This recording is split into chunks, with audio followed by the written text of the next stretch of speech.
जिनताई का बड़ा भाई आकर उसे पुलिस स्टेशन से बाहर निकालता है। वो बाहर आकर अपने भाई के गले लग जाता है और कहता है अच्छा हुआ भाई आप आ गए, और बहुत खुश होता है। उसका भाई कहता है अब तुम्हें मेरी बात माननी है और चलो यहाँ से, हम अब वापस जाएंगे दादाजी के पास।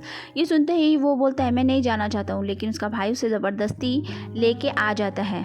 अब दादाजी के साथ वो लोग खाना खाने बैठते हैं, तो दादाजी के साथ जिनताई की बिल्कुल भी नहीं बन रही होती है। वो चाहते थे कि जुआन से उसकी शादी हो जाए और वो अब काम में भी ध्यान लगाए, लेकिन वो ये नहीं चाहता था, इसलिए वो उन पर चिल्लाने लगता है। तो दादाजी उसे एक जोर से मार देते हैं, जिसकी वजह से उसे थोड़ा खून आ जाता है। तो वो और गुस्सा होकर वहाँ से जाता है और कहता है मैं बिल्कुल ऐसा कुछ भी नहीं करने वाला, आपकी पसंद की लड़की से तो मैं शादी करूँगा ही नहीं।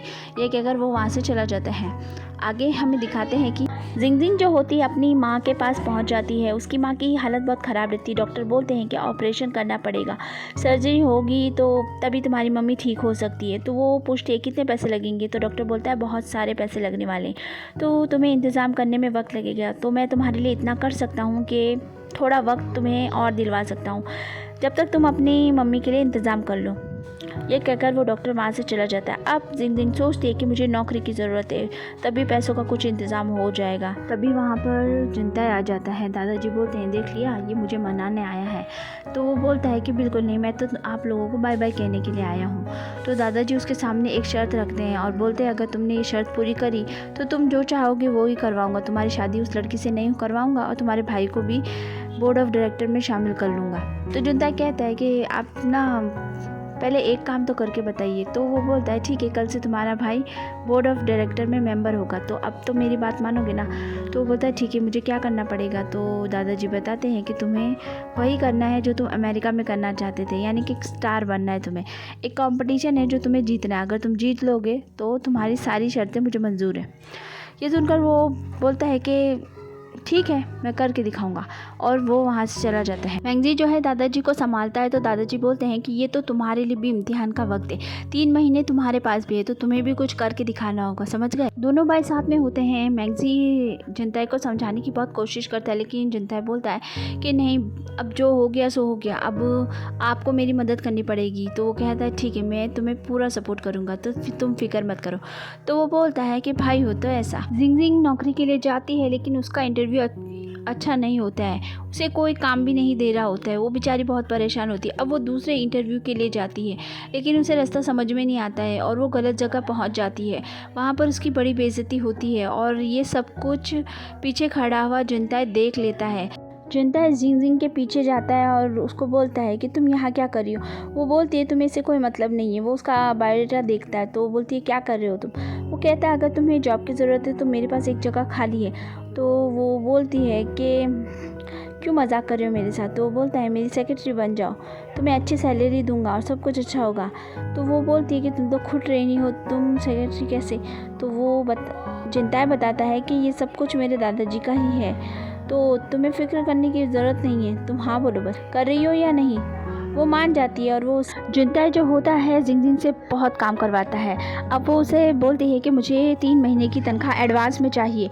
तो वो कहता है तुम हमेशा पैसे क्यों मांगती रहती हो। तो वो बताती उसकी माँ हॉस्पिटल में है और उसे ऑपरेशन के लिए पैसे की ज़रूरत है। तो जिनताई कहता है ठीक है, वो उसे पूरे $15,000 दे देती। रात का वक्त हो जाता है, जिंगजिंग के पास जाने के लिए कोई जगह नहीं होती है, तो इसलिए वो बिल्डिंग के नीचे ही रुक जाती है। लेकिन गार्ड आकर उसे डांट रहे होते हैं। तभी जिनताई वहाँ पर आ जाता है और उसे लेकर अपने कमरे में आ जाता है और बोलता है कि तुम मेरी सेक्रेटरी हो, तो तुम इस तरह सबकी नज़रों में नहीं आ सकती, समझी। तो वो बोलती है मेरे पास रहने के लिए कोई घर नहीं है। तो जिनताई कहता है कि एक रात के लिए तुम यहाँ रुक सकती हो, लेकिन वो उसके पास आकर बोलती है कि क्या मैं कुछ दिनों के लिए यहाँ पर नहीं रह सकती। तो वो बोलता है कि नहीं रह सकती।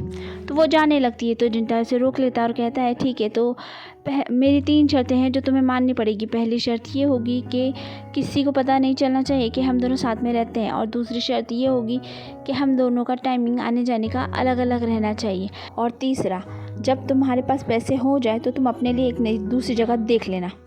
वो बोलती हाँ बिल्कुल। अब वो उसे रहने की इजाज़त दे देता है अगले दिन सुबह जब वो उठकर आता है तो जिंगजिंग ने सारे कपड़े धो दिए होते हैं।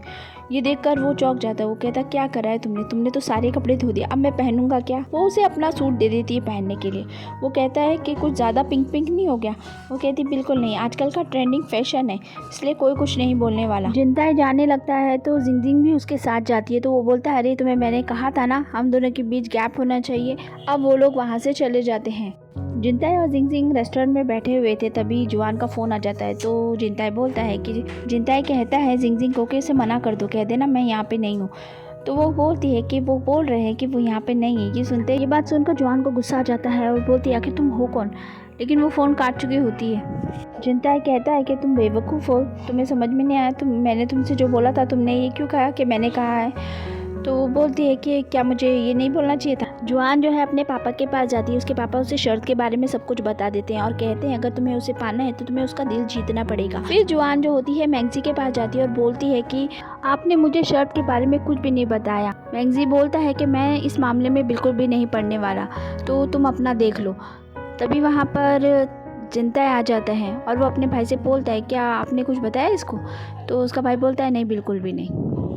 आगे हमें मैंगजी को बाहर निकल के जाते हुए दिखाते। एक औरत दूर से देख रही होती है। उनका रेस्टोरेंट होता है। जिंगजिंग जो होती है उसने सारे पैसे हॉस्पिटल में दे दिए होते हैं, इस वजह से अब उसके पास कोई पैसे नहीं होते।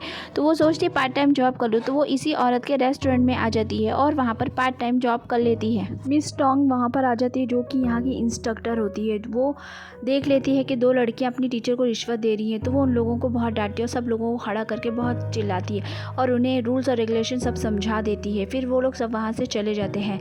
अब वहाँ पर मैंगजी आ जाता है। वो बोलता है कि तुम नहीं बदली, तुम पहले भी ऐसी ही कड़क थी।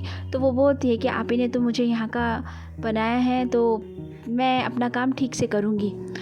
अब हमें दिखाते हैं कि सभी लोग टीम सिलेक्शन के लिए आ जाते हैं। अब स्टेज पर सारे लोग खड़े होते हैं। अब 2 लोगों की टीम बननी थी। जिनताई जो है बोलता है सबको मौका मिलना चाहिए, इसलिए मैं फेयर खेलना चाहता हूँ। तो हम दोनों एक एक नाम लिए जाएंगे और अपनी टीम बना लेंगे। दूसरा वाला भी मान जाता है इस बात के लिए और दोनों एक एक नाम बोलना शुरू कर देते हैं। और इस तरह सिर्फ 2 ही लड़कियाँ बचती हैं, जिसमें से एक जुआन होती है और एक दूसरी लड़की होती है। तो दूसरी टीम वाला मेंबर जो होता है दूसरी लड़की को चुन लेता है, जुआन को नहीं चुनता। तो वहाँ के अनाउंसर जो होती है वो बोलती है अब मिस जुआन आप तो इनकी टीम में जाएंगी।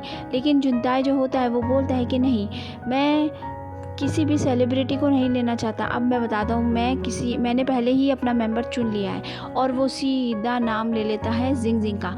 जिंगजिंग ऊपर ही बैठी थी सारे रिपोर्टर्स के बीच में। मैंगजी भी देखकर हैरान रह जाता है। जिंगजिंग बेचारी समझ नहीं पा रही थी आखिर ये हो क्या रहा है। तभी वो अनाउंसर उसे बुलाती है और कहती है अपनी टीम ज्वाइन करो। तो फ्रेंड्स ये एपिसोड जाता है यहीं पे ख़त्म। अगर आपको पसंद आए तो चैनल को लाइक कीजिए, सब्सक्राइब कीजिए और चैनल पे नए हैं तो सब्सक्राइब करना तो बिल्कुल भी मत भूलिए। मिलती हूँ नेक्स्ट एपिसोड में। Bye bye.